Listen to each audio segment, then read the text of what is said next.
Young nigga, really in this shit, so I feel the pain. They call me Mitch, cause I love the hustle, and I love the game. Don't love no bitch, I just love this money, I won't never change. Who that is? Nigga that shot money, don't forget the name. Riding through another nigga hood, bout to let it rain. My little nigga, work that chopper good, he gon' let it sing. Shorty ride, he just want a body, don't care what he claim. Doing drills, rolling all the pills, he might go insane. And every time I look up in the sky, I see my cousin face it. Every time I get super high, I see D-Money face it. Every time I get super fly, these bitches in my face, I'm swerving by. Focus when I drive, so don't get in my way. These niggas phony, say that that's your mans. That nigga ain't your homie, ask about me. Been getting bands, and do it by my lonely. Keep the Glock, if you looking for me, you know I'm on that block. Y'all homie died, and y'all know who done it, but still ain't send no shots. These niggas hoes, talking like they bout it, they just gon' get exposed. My feelings gone, can't talk to nobody, cause all my niggas gone. I grip the chrome, even though I got it, I still feel alone. I'm in the zone, can't talk about my problems, so they in this song. I hope you listening, I hope you feel this when you hit this shit. Had dreams of getting rich, would've died trying, cause I ain't give a shit. We ride with 50 clips, my life a movie, never flipped the script. And a lot of niggas switch, we made it out, they couldn't picture this. They expected less from me, I ran it up, they can't stand next to me. My little nigga shoulders, cause in my hood was shit else left to be. I'm really from the trenches, so I'm gon' hustle to the death of me. My niggas in the kitchen, they cooking up, I learned that recipe. The following program is rated TV MA LSV. It contains strong language, sexual situations, and violence. It is intended only for mature audiences.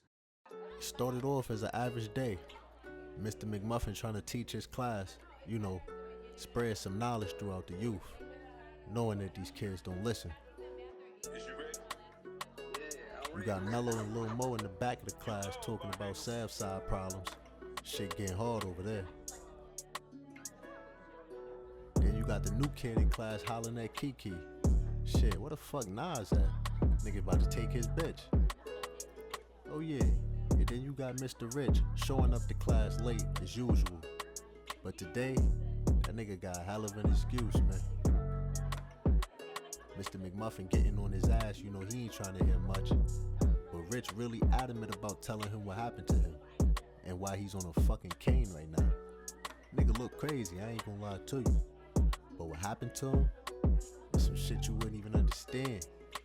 So fuck it, I'ma just let Rich explain it to Mr. McMuffin. Now the night before, Rich and Nas took a trip to Brooklyn.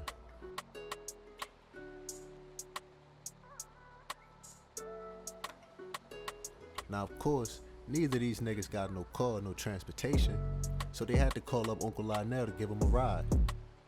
I guess this nigga drive buses.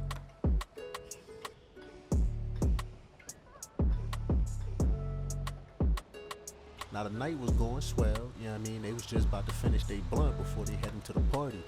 And out of nowhere, the local Crip gang, also known as the GOOO, ran down on him and started getting busy on this nigga. I ain't gonna lie to you. And of course, this nigga Nas ran and basically left Rich for dead.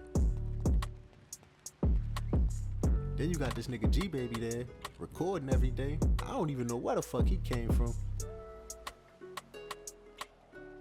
But yeah, that nigga Nas, he down bad, and the hood will never forgive him for what he did to Rich.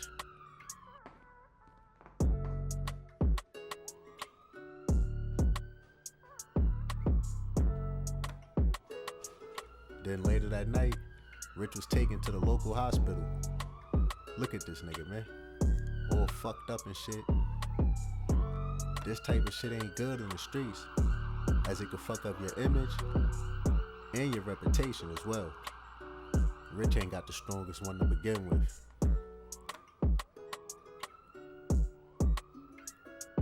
After hearing what happened, Mr. McMuffin told Rich to go home, get some rest. He figured he needed it, but the only thing on Rich's mind is getting back.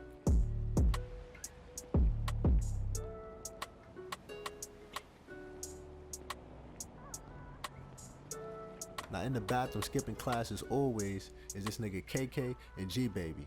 Now as y'all know, this nigga G-Baby done found a gun in an alleyway, and he kinda needs some help on what the fuck he should do with it. KK like, man, let's go rob somebody, you know what I'm saying? Let's go shoot something. You know he on some young wild shit. At first, G-Baby wasn't rocking with it, but that nigga do need some money, so he said fuck it, let's go hit a lick.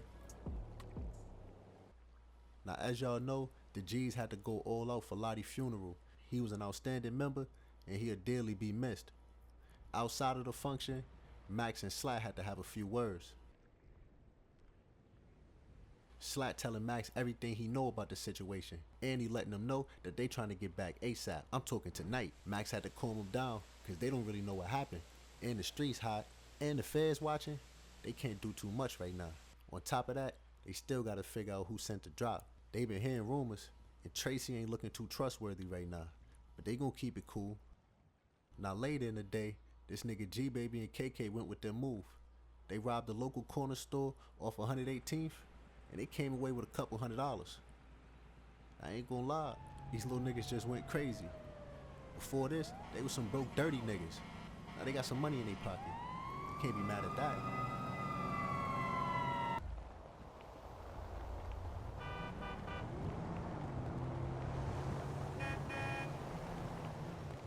They fled the block, ran back to the sand, and then they head out in the local hallway. These little niggas moving reckless, man. Shit, I kinda like it. About time G-Baby do something to get some money. Nigga been fucked up for a minute.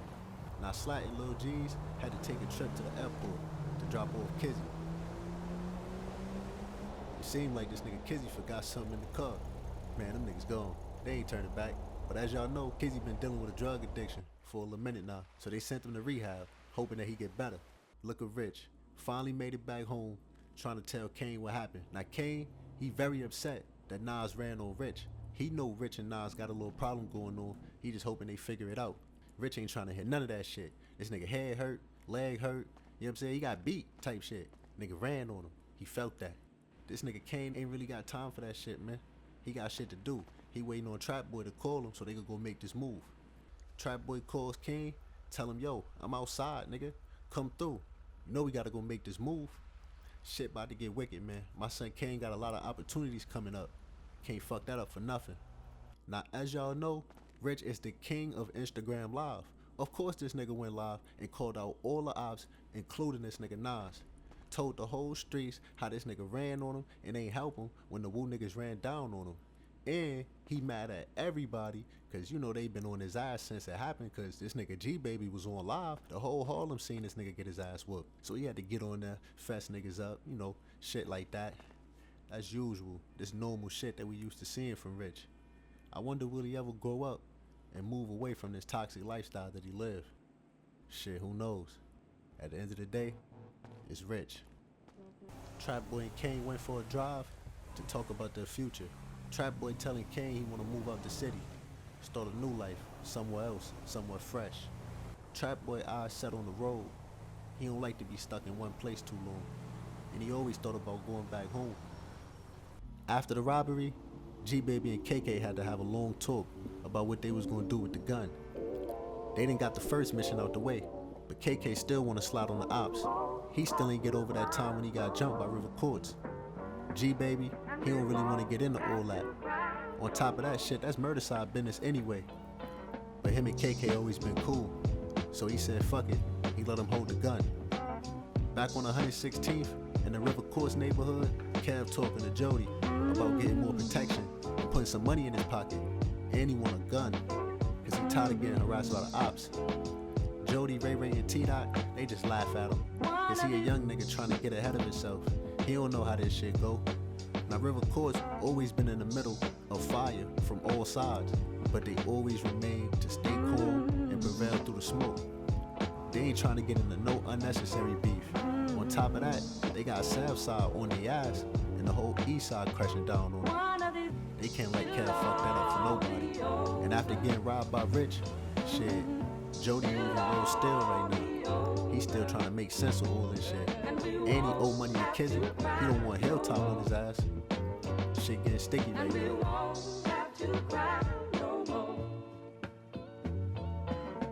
Kev said, man, fuck these niggas. He about to go get a gun on his own. But when he got to the top of the steps, all he could see was KK and an XD pointed right at him. He got hit, fell down the steps, and his crew ran on him. So much for loyalty.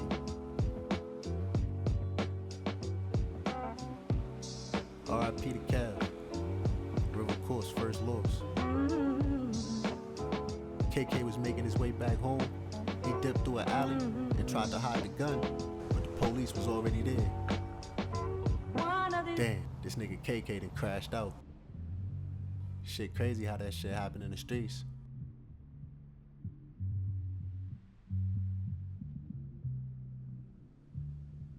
The same night, KK went to jail. When he got in there, he didn't know what to expect. By him originally being from murder side, he got ties with the sex money murder gang, so they gonna hold him down in there. Even though he's South side and they mostly Crips, KK never dropped his flag. They respect that. Seemed like KK gonna be alright in jail. Now of course, he in there with a lot of different members, man. I'm talking, we got niggas from 11-9, 900, murder side, shit, everywhere. But KK gonna be cool, man.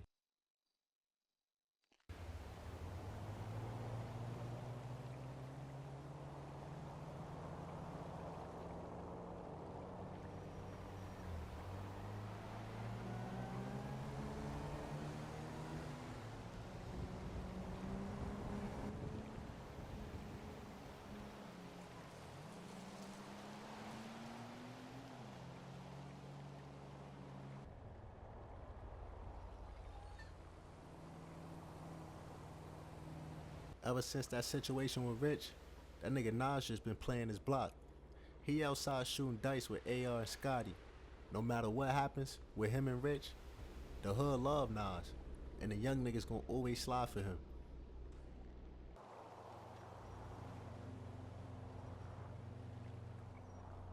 G-Baby got the news about KK, and he can't believe what the fuck happened. But more than anything, he worried about his fingerprints being on that gun. He don't want to go down for some shit he ain't do. Shit getting crazy in Southside. Back over in 900, you got 900 Blue, one of their newest members that just hopped off the porch. He mainly controls the selling weed part, as he ain't really ready to sell the big drugs like E-Dot and CJ. More than not, he in charge of looking out and making sure the cops don't raid the place.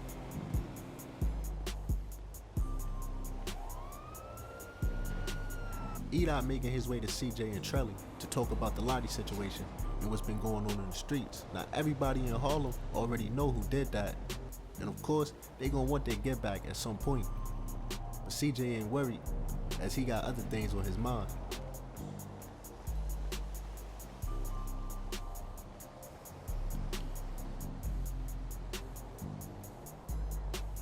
He said fuck waiting for them to get back, he trying to score again. And this time, he trying to go 2 for 1. Now of course, E-Dot a real stepper, so he with whatever CJ with. This shit personal for CJ. Ever since he got out of jail, shit, Peasy gone, Yayo gone, and he still feel like he need that get back. Now we all know who did those hits, and them niggas still alive. CJ not feeling that. He said something gotta be done, and he calling that shot. Now CJ got a lot of respect in his hood, but this gonna be his first time really putting some real work in. And he ready.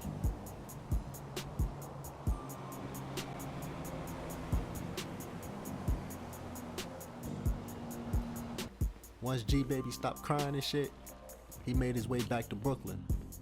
To the floors to be exact. He had to go see what the fuck Sonny was on and get some advice about his situation. And that nigga needs some money too, cause he had to put all his bread on KK books.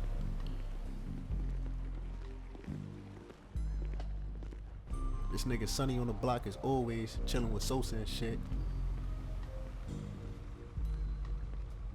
G-Baby get to telling him what happened, and of course, you know Sonny mad, cause he always try to keep G-Baby out of trouble. But somehow, G-Baby always find himself in some bullshit. Now Sonny told him he seen that shit on Instagram when Rich got beat, but he wasn't really tripping cause that was his little homies, and G-Baby just happened to be there. But the shit with KK got him heated, cause at that point, G-Baby could go down for some shit that he ain't even do. And it's New York City at the end of the day. Once you get caught with a gun, man, whole hood might crumble. Cops get to looking for shit, going through phones, trying to see who's who. And Sonny don't want to be on the radar.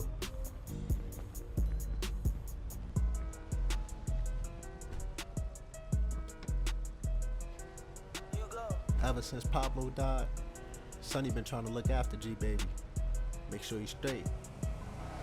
But the streets got him now. And once the streets get you, they ain't letting go.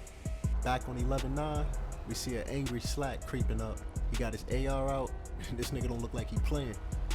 Like he said, somebody gonna die. Up top, we got Cece watching the block. She can't believe what she seen.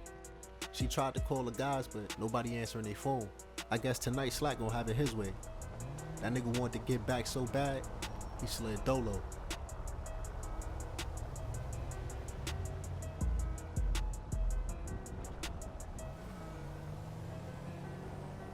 You wouldn't believe what happened next, but it's crazy cause Cece had to watch the whole thing. Nas and the guys ain't even see him coming. Slack just got the dumping out the AR.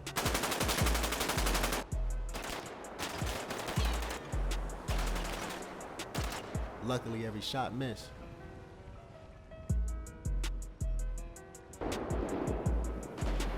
The niggas made it off the block.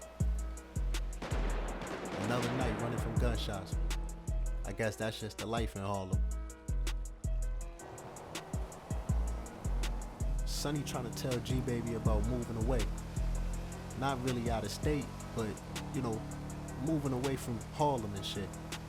Trying to tell him, man, just come to Brooklyn, hide out, you know what I mean? Get you a good education, you be straight. G Baby ain't trying to hear it though. Nas made it a couple blocks down, thinking he was safe. Slack was trailing him the whole time.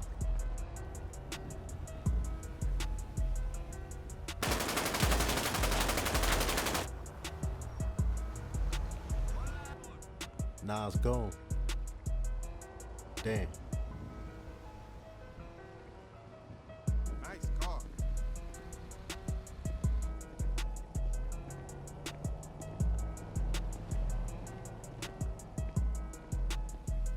G Baby accepted his fate. Told Sonny he wasn't leaving Harlem. And if anything should happen to him, then it was meant to happen. He said he not running from his problems. He gonna face them like a man. Even though Sonny disagree, he can't help but to respect him. G Baby ain't a baby no more. Now over in Hilltop, the G's mourning the loss of Lottie. Nobody outside having fun, no parties, just silence. But on the rooftop, you got Taliban.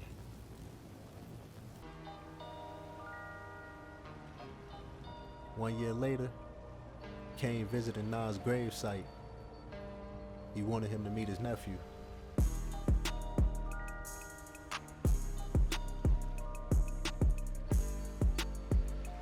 Now Nadia had been pregnant this whole time, and Kane was keeping it a secret because he had so much going on in his life. After losing Nas, he realized how important family was.